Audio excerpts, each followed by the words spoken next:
Hello, and welcome to the History of Africana Philosophy by Chike Jeffers and Peter Adamson, brought to you with the support of the King's College London Philosophy Department and the LMU in Munich, online at historyofphilosophy.net. Today's episode, Pyramid Schemes, Philosophy in Ancient Egypt. Near the beginning of Aristotle's Metaphysics, there is an interesting reflection on the development of abstract thought. Aristotle thinks that only humans are capable of this because only we can rise above memory and experience of individual things to reach the level of universals. This allows us to develop the arts and sciences. No doubt, he muses, the very first inventor of the very first art must have been admired as wise and superior above all others. So perhaps Aristotle would have appreciated our own musings about prehistoric humanity in episode 2. He then points out that arts would generally have been developed for their usefulness, or to give pleasure. Traditionally Aristotelian examples might be medicine and flute playing, respectively. But eventually, arts emerged that were pursued for their own sake. He even has a guess at where this first happened. When all such inventions were already established, the sciences, which do not aim at giving pleasure or at the necessities of life, were discovered, and first in the places where men first began to have leisure. That is why the mathematical arts were founded in Egypt, for there the priestly caste was allowed to be at leisure. So, the first completely abstract or theoretical discipline, the first discipline pursued for its own sake, rather than for pleasure or usefulness, was, according to Aristotle, born in ancient Egypt. Later on in the Metaphysics, he adds that mathematics is one of only 3 properly theoretical sciences. Natural science is another, and the third is theology, which turns out to be the same thing as first philosophy, later known to its friends as metaphysics. Now, it would be at least misleading, and perhaps simply wrong, to describe Aristotle as saying that the disciplines he pursues in the physics or metaphysics were born in Egypt. Indeed, he is generally understood as regarding Thales as the first philosopher, although this is a fine time to recall that Thales is said to have visited Egypt and learned some mathematics there, specifically geometry. Still, when considering how Aristotle understood the relation of Egyptian thought to the history of philosophy, there are 2 things worth keeping in mind. First, many who take philosophy to have been born in ancient Greece argue that it was the Greeks who first engaged in abstract thought. This was supposedly a new breakthrough, in contrast with the mythical thinking of Egypt, Mesopotamia, and other civilizations. Clearly, Aristotle would disagree. He credits the Egyptians with being the very first to achieve abstract thought. Secondly, Aristotle did not, to our knowledge, have any direct access to or ability to read the writings of ancient Egyptians. Thanks to modern Egyptology, we, by contrast, have access to surviving texts, which puts us in a position to ponder whether an Aristotle who could read hieroglyphics, as if the real Aristotle wasn't impressive enough, might have said even more by way of acknowledging the priority of Egyptian thought. In this and the next several episodes, we are going to do some acknowledging of our own, by telling you about several works of a philosophical nature that survive from ancient Egypt. We will start in this episode by discussing reflections on the nature of things, focusing especially on Akhenaten, a monarch who challenged, or more accurately, temporarily replaced, traditional Egyptian religion. We will then move from metaphysics towards questions of moral philosophy by discussing the declarations of innocence in the Egyptian Book of the Dead. First, though, let's consider a set of writings from ancient Egypt that has been treated as a philosophical reflection on the nature of things, and which dates back at least as far as the 24th century BC, making these writings more than 1.5 millennia older than the pre-Socratic thinkers discussed when this podcast series first launched. The writings in question are known as the Pyramid Texts. They are, or at least appear to be, sets of spells, intended to serve the royal owners of the tombs in which they were inscribed during their journey into the afterlife. It is safe to say that they are among the oldest religious texts in the world, and there is no doubt that anyone interested in Egyptian mythology will find them to be of interest. Whether they are in any sense philosophical is a more difficult question. Here is a quotation from what may be the oldest pyramid text found in the tomb of Unis, the last king of Egypt's 5th dynasty. Pull back baboon's penis. Open sky's door. You sealed door, open a path for Unis on the blast of heat where the gods scoop water. Horus's glide path will Unis glide on. in this blast of heat where the gods scoop water. And they will make a path for Unas, that Unas may pass on it. Unas is Horus. As this quotation suggests, the pyramid texts are exciting to read, but also very difficult to understand. Can we discern any philosophy here? A scholar named Susan Brind Morrow has recently argued that the answer is yes. According to her, what we have here are not in fact spells, but a form of philosophy written in poetic verse, an attempt to answer such perennial questions as, what is life on earth? How does it relate to time and the interrelationship of all things? What is death, and what survives death? Another scholar, and a translator of the pyramid texts, James P. Allen, is not impressed. He has criticized Morrow's work as a misrepresentation of the texts, a poet's impression of what she thinks the text should say, and not a reflection of what they actually say. Rather than getting hung up on the question of whether to bestow the name of philosophy on these inscriptions, let's step back and consider the cosmological vision that can be pieced together from the pyramid texts and subsequent related writings. We mentioned Thales earlier, who is famous for believing that all things are in some sense derived from water. In light of that, it's intriguing that the creator God envisioned in these texts is not described as simply always having been there. Before the existence of anything else, he emerged out of Nun, the primordial waters.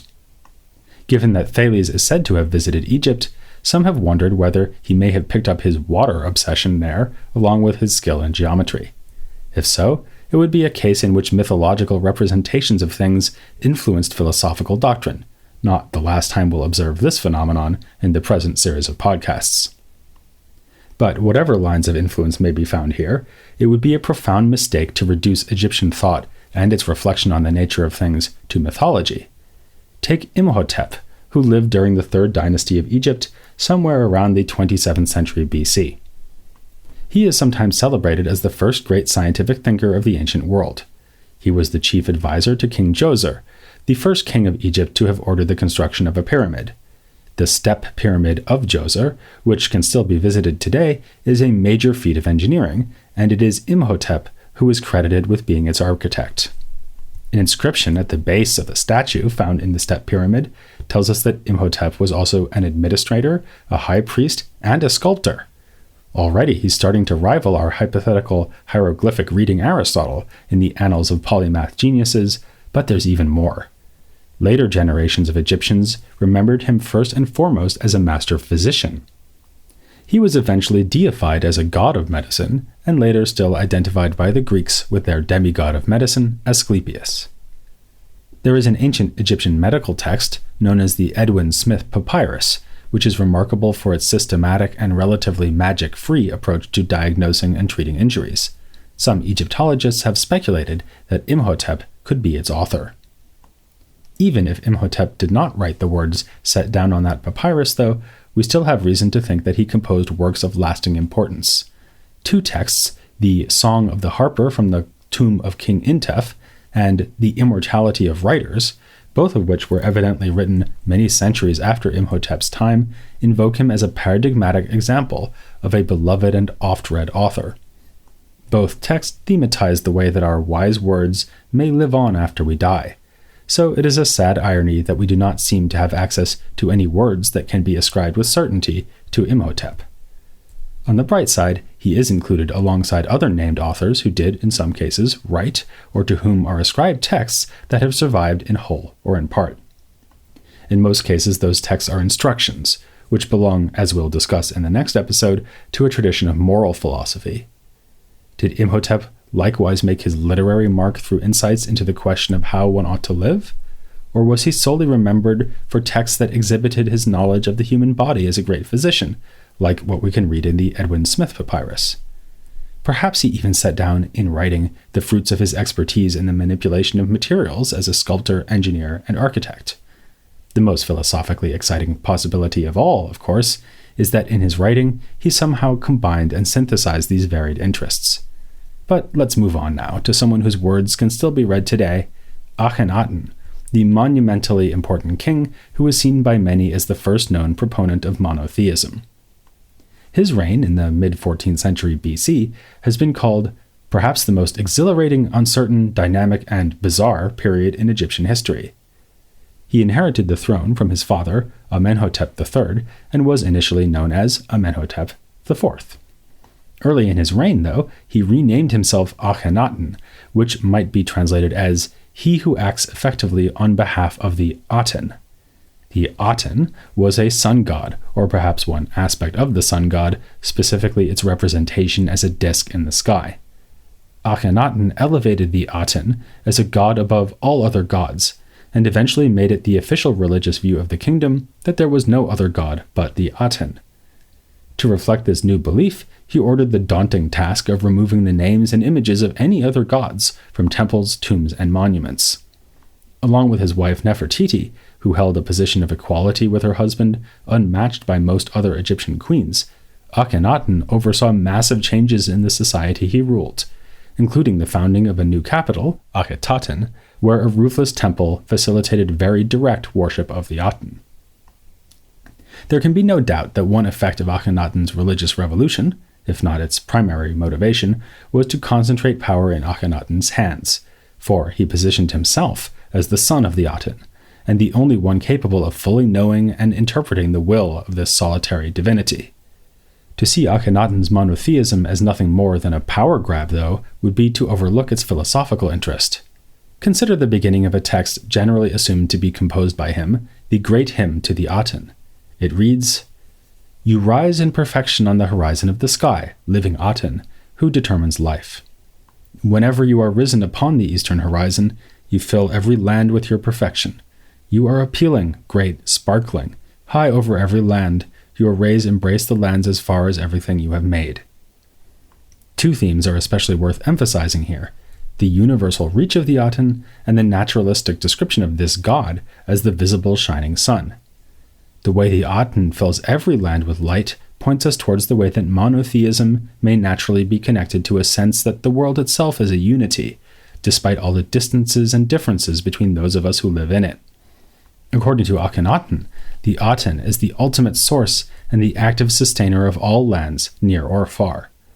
When he mentions specific neighboring lands in the Middle East and Africa, like the Levant to the northeast and Nubia to the south, their positioning in relation to the Aten suggests a kind of equality with Egypt, a surprising contrast to the way that ancient Egyptians usually insisted on the superiority of their own land to all others.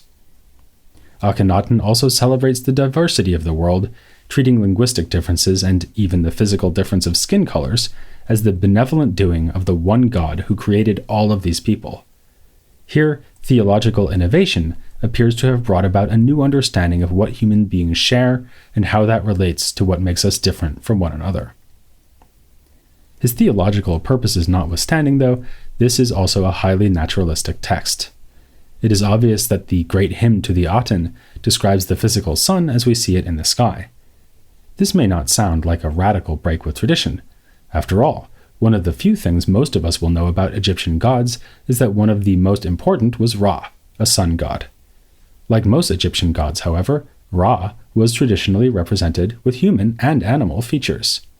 By the time Akhenaten's father reigned, Ra was often fused together with the god Amun as Amun-Ra and depicted with a human body and a falcon's head. Akhenaten vigorously suppressed the cult of Amun-Ra. The Great Hymn itself identifies the Aten with Ra, but Akhenaten avoids representing this god as having any human or animal characteristics. The god is just the disk of the sun, a position that has led some to ask whether we should perhaps consider Akhenaten a natural philosopher, or perhaps even an atheist who radically rejected the supernatural aspects of his tradition. Even if we are reluctant to go that far, the philosophical significance of Akhenaten's religious revolution, its transformative power not merely on a social level, but at the level of rational thought concerning the nature of things, should by now be clear. But as revolutions go, this was a short-lived one. Just a few years after Akhenaten's death, efforts to erase his heresy began. His son, Tutankhaten, took the throne at the age of 9 and changed his name to Tutankhamun, thus indicating the resurrection of the worship of Amun-Ra. Listeners may more readily recognize the modern shortened version of his name, King Tut. Despite famously dying while still a teen, Tutankhamun had time enough to initiate the return of Egypt to the religious traditions interrupted by the brief embrace of monotheism. Alongside beliefs about the gods, another religious tradition strongly associated with the ancient Egyptians is, of course, their elaborate conception of the afterlife, the most celebrated description of which can be found in the text popularly known as the Egyptian Book of the Dead. Egyptologists often refer to it as the Book of Coming or Going Forth by Day. Individualized versions of it were prepared for burials, in a practice that evokes the earlier pyramid texts. Like those earlier inscriptions, the Book of the Dead touches on cosmological issues, but what is perhaps most intriguing to the philosophical eye is what it has to say about morality. Chapter 125 of the Book of the Dead features what have been paradoxically labeled the negative confessions, that is, confessions about what one has not done. But they're also known less oxymoronically as the declarations of innocence. The person journeying into the afterlife confronts a tribunal of 42 gods, and addresses each of them individually in order to assert innocence of various kinds of wrongdoing. Some of the declarations are, "I have not stolen. I have not slain people. I have not destroyed the food offerings. I have not told lies. I have not had intercourse with a married woman. I have not been hot-tempered. I have not been impatient. And my voice was not loud." To which it is natural to respond, "Really? Are you sure you haven't done any of that?" The declarations take place in the Hall of the Two Truths, and in keeping with this, one of the declarations is that no lies have been told. Yet it seems irresistible to suspect that any person undergoing this process will make declarations, not least that one about having told no lies, that are simply untrue. So, is this series of declarations more like a spell, meant to guarantee unfettered passage through the afterlife? If so, perhaps the demand for strict adherence to truth would be misplaced. Yet, this list of wrongdoings remains an expression of ancient Egyptian ethics, a kind of not-to-do list, which offers us an implicit guide about how one should live.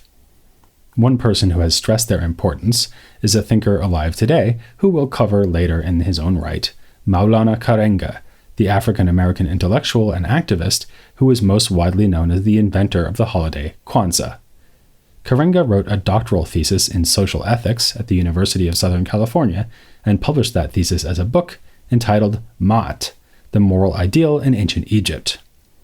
Karenga identifies the declarations of innocence as a central source of ancient Egyptian moral principles and practice. More generally, the point of his groundbreaking study is that Egyptian thinking about morality is not merely a matter of historical interest, but offers the basis for a living ethical tradition. Of course, however important as a source of ethics they may be, the declarations do not represent philosophy in an explicitly argumentative mode, and for that matter, neither does Akhenaten's great hymn.